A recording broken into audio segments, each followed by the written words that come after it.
WTVJ, Channel 4, Miami, Fort Lauderdale. Now, John Hambrick, Tony Segreto, and Bob Weaver, the weatherman. This is News 4, #1 in South Florida. Good evening. John Hambrick is out sick. I'm Anna Asqui. And I'm Jim Brosmer. How much would you pay to save a loved one's life? Some Miami parents were ready today to hand over $100,000 to kidnappers in order to keep their son alive. As it turned out, they didn't have to. Their nightmare ended late this afternoon. Pam Salisbury reports on this foiled kidnapping for ransom. Metro Special Response Team, expecting a violent confrontation with the kidnappers, rolled out in force. They've gotten word that the suspects were hiding out in Southwest Dade with their victim and headed out to make the rescue. The kidnapping drama ended in this quiet residential area. No guns fired. The apparent kidnapper gave in without a fight. We secured the inner perimeter around the residence. We took the subject into custody outside the residence. 22-year-old Juan Carlos Zuniga is in jail now, charged with kidnapping for ransom. Police are hunting for 2 others who were in on the crime. 19-year-old Maurice Duarte was rescued unharmed, visibly shaken, but okay. As I understand, he was found bound and gagged inside the residence over here at 10624 Southwest 169 Carrot. Police say Duarte was grabbed by the kidnappers at 2 o'clock this morning, snatched just as he was driving up to his parents' home. Lieutenant, we're told that there is a drug connection to this whole thing. Could you explain and confirm? I'm not in a position to confirm or deny that right now. Later, officers ruled out the tie to a sour drug deal, saying this was a kidnapping for ransom, cut and dry. It's a crime the abductors will probably pay dearly for. The offense carries a prison term just short of life. Pam Salisbury, News 4. Tonight, a drug hangout for teenagers in Southwest Fort Lauderdale is out of business, and so is a major fencing operation based at the Madrid Garden Apartments at 3353 Davie Boulevard. More than 20 detectives raided 4 apartments there today looking for stolen goods and drugs, and they found plenty of stuff, including cocaine, much of it, police say, going to teenagers. 3 robberies and burglaries that we've had over the last week. On a daily basis, stolen property from burglaries in the southwest area of Fort Lauderdale was being brought here and sold and traded for drugs, particularly cocaine. The raids come after 6 months of increasing burglaries in the southwest area, 75% of them committed by teens. So far, 2 women have been arrested on drug charges. Vice President George Bush made a brief stop in Miami today and did something he couldn't do this time of the year in Washington. He took a boat ride. The Vice President climbed aboard the sleekest and the fastest powerboat in the Customs Service fleet, a 39-foot offshore racer that could stun the characters of Miami Vice. This boat is called Blue Thunder, and it was purchased because it seems that dope runners always outrun the good guys. Miami Customs has been using this speedboat since last February, but as of yet, it boasts no notches on its gunnel. Maybe the smugglers are steering clear, but Blue Thunder also has a thirst that consumes over 20 gallons of gasoline each hour that boat runs. Well, after he got his land legs back, Vice President Bush took the time to swear in 6 new members of the Presidential Advisory Board on Radio Marti. The Vice President characterized the 7-month-old radio operation as the voice of truth for Cuba.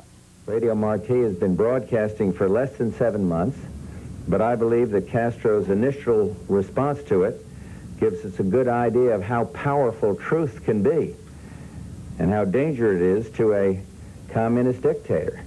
Although there's no way to know how many Cubans really listen to Radio Marti, officials say they do get mail, and the listener response is mainly positive.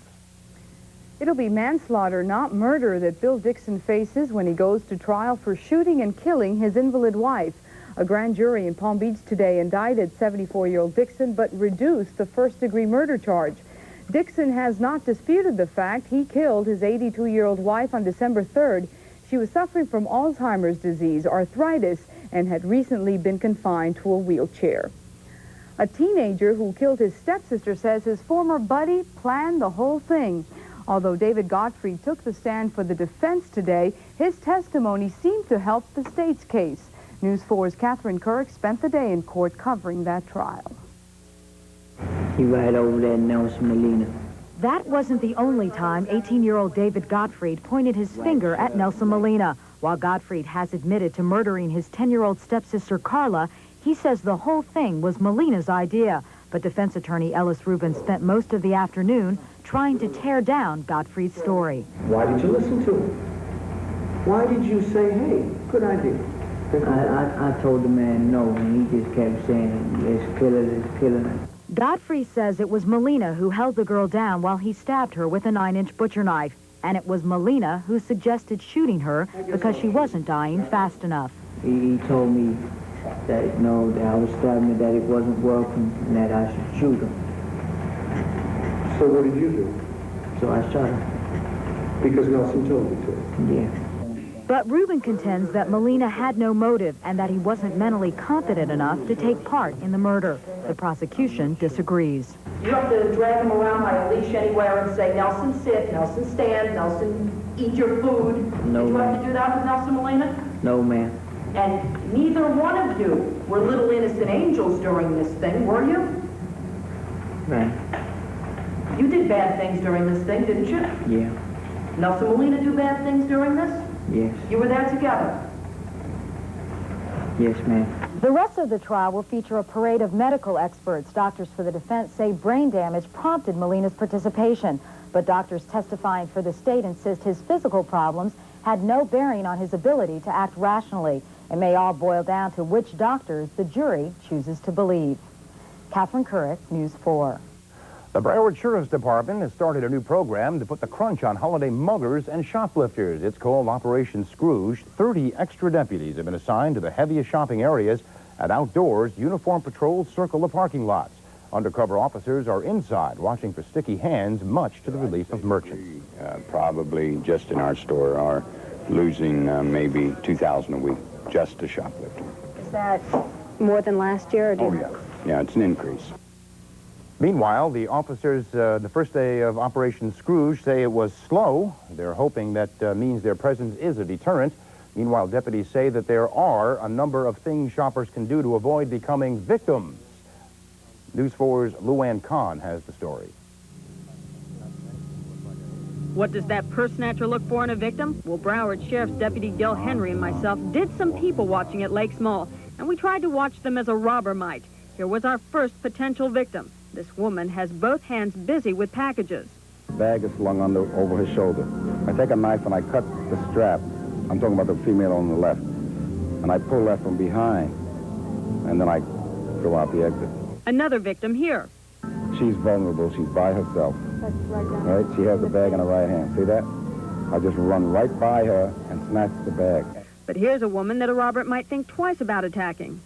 I wouldn't even pay her any attention because she's got it close to her body. Police advise shopping with someone. She's with a male. Right? He's protection for her. And men need to watch that wallet bulge in their back pocket. This is why I suggest that they put their wallet in the side pocket. Either pin the pocket. If they're going to have their wallet in the back pocket, then to insert a small comb in the fold of the wallet so that they can feel that if someone is trying to lift it out. When going out to the car, always have your keys out and check the back seats before you get in. Make sure you're parked in a well-lit area. Police say if someone does attack you, give them whatever you've got, your purse, your wallet. They want to remind you your life is worth much more than whatever you're struggling for. In Lauderdale Lakes, Luann Kahn, News 4. And next on News 4, it could cost you less to fill her up at the pump. And we'll celebrate the anniversary of some people who want to give peace a chance.